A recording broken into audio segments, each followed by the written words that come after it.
तर तुम्ही पाहू शकता किती मस्त अशी आपण ही शेंगदाण्यापासून काजू कतली बनवलेली आहे किंवा बर्फी ही म्हणू शकता आणि अगदी परफेक्ट आणि खाण्यासाठी ही खूप छान अशी।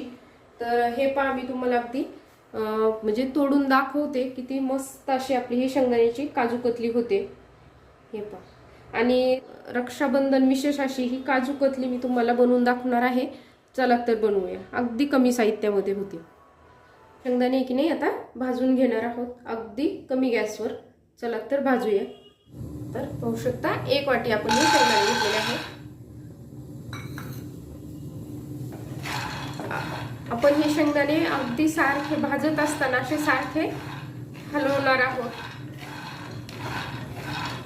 आपण हे शेंगदाणे की नाही कमी गॅसवर भाजणार अगदी खमंग असे कुरकुरीत त्याची साल निघेल तोपर्यंत हे आपण शेंगदाणे भाजून घेणार आहोत। खूप खमंग आणि छान भाजलेले आहेत। आपण हे शेंगदाणे थंड करायचे आणि हे शेंगदाण्याची पूर्ण अशी साल काढून घ्यायची आहे। आपण हे शेंगदाणे की नाही थंड होऊ देऊया।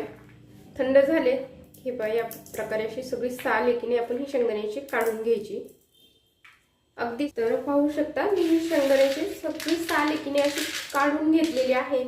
तर कुठे कुठे राहिलेली आहे तर ही आता राहू देणार आहे। हे पाशी ही राहू देणार आहे। आता हे शेंगदाणे इकडे आपण बारीक करून घेणार आहोत मिक्सर मध्ये। तर हे शेंगदाणे आपण आता बारीक करून घेऊया। तर पाहू शकता हे पहा आपण मिक्सर मध्ये बारीक करून घेतलेलं आहे। हे आपण एका चाळणीने की नाही आता चाळून घेणार आहोत। तर पाहू शकता आपण हे शेंगदाण्याचं कूट केलेलं आता त्या चाळणीने ही पूर्णाची चाळणी आहे पूर्णाच्या चाळणीने आपण चाळून घेणार आहोत।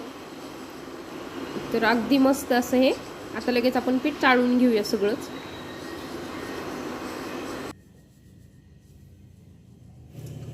हे पाहू शकता आपण चाळून घेतलेलं आहे एवढं वरती राहिलेलं आहे।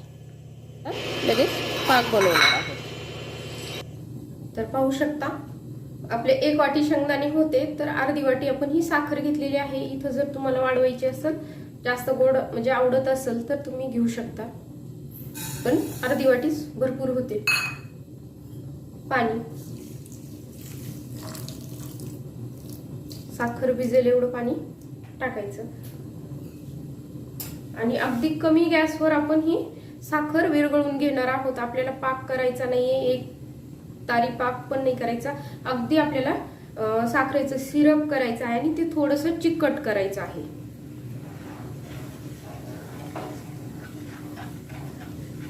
हे आपण पूर्ण साखर की नाही अशी विरघळून घेणार आहोत।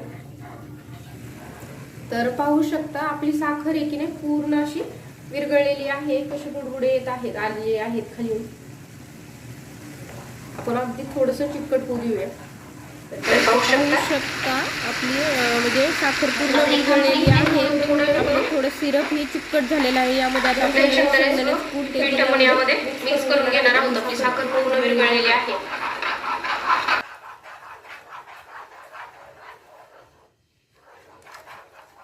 असं थोडं थोडं करूनच मिक्स करून घ्या।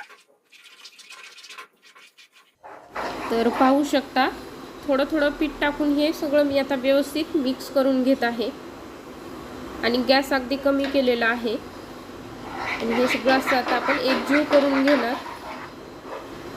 व्यवस्थित असं थोडं थोडं टाकून एकजीव होतं।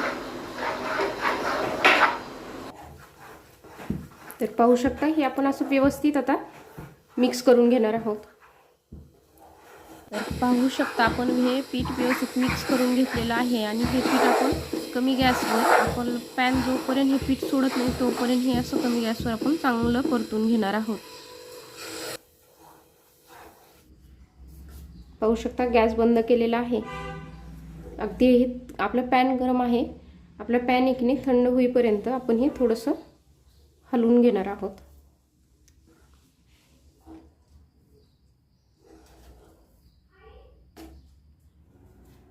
तर पाहू शकता आपलं हे मिश्रण की नाही आता थंड झालेलं आहे। अगदी थोडंसं कोमट आहे हे पहा।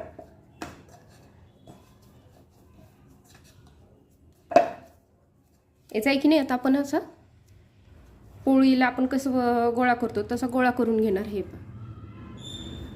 अगदी छान होतो. आणि थंड झाल्यावरच आपण हे लाटणार आहोत. आता हे थंड झालेलं आहे. आता हे आपण लाटून घेणार आहोत. हे पण त्यासाठी एक असं तुमच्याकडे जर सिल्वर पेपर वगैरे असेल तर तो घेतला तरी चालतो किंवा बटर पेपर. तर मी इथे मेन कापड घेतलेलं आहे. त्याला थोडंसं तूप लावलेलं आहे. हे पहा वरतून पण एक मेन कापड, याला पण मी तूप लावून घेतलेलं आहे. तर पाहू शकता हाताने मी अगोदर हे थोडं प्रेस करत आहे आणि आता हे मी लाटून घेणार आहे.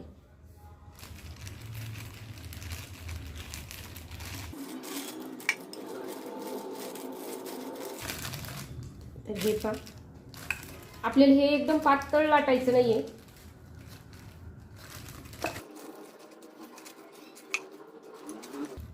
तर पाहू शकता मस्त असं आपलं हे लाटून झालेलं आहे.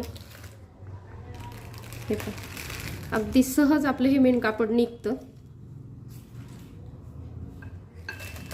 साईज दाखवते तुम्हाला. हे पहा अगदी जाड नाही अगदी पातळ नाही, आपली जशी काजू कतली असते त्याप्रमाणे ठेवलेली आहे.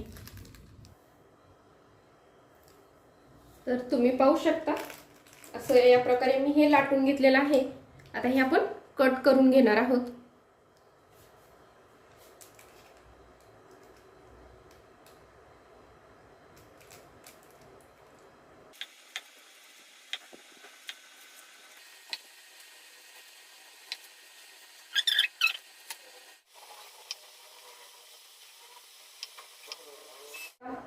कट करून झालेला आहे.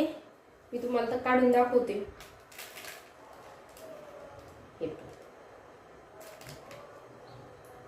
अगदी मस्त. तर पाहू शकता अगदी जवळून किती छान अशी आपली ही काजू कतली झालेली आहे. हे पहा अगदी मस्त. हे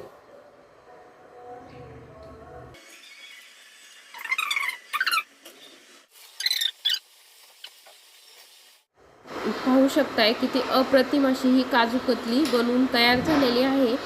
अगदी 1 वाटी शेंगदाणे होते, अर्धी वाटी साखर, एवढे 2च साहित्यापासून आपण ही काजू कतली बनवलेली आहे आणि अप्रतिम अशी ही काजू कतली झालेली आहे. पाहू शकताय. तुम्ही ही रक्षाबंधनसाठी अशी मिठाई बनवू शकता. नक्की ट्राय करा. तुम्हाला जर मी बनवलेली ही काजू कतलीची रेसिपी आवडलीच तर माझ्या चॅनलला सबस्क्राईब नक्की करा. तर तुम्ही पाहू शकता माझी काजू कतली बनवून अगदी मस्त अशी तयार झालेली आहे. अगदी परफेक्ट मी तुम्हाला याआधीही दाखवले आहे की हे पहा तोडून अशी अगदी आपली जशी काजू कतली असते तशीच किती मस्त अशी हे होते. म्हणजे त्याचं टेक्स्चर बघा असं मोडल्याच्या नंतर अगदी काजू कतली सारखंच हे एकसारखं होत आहे. अजिबात चिकट नाहीये, काही नाहीये. तर मी आज बनवलेली ही काजू कतलीची रेसिपी तुम्हाला कशी वाटली हे नक्की कमेंटमध्ये सांगा आणि माझ्या चॅनलला लाईक करा, शेअर करा व सबस्क्राईब करा.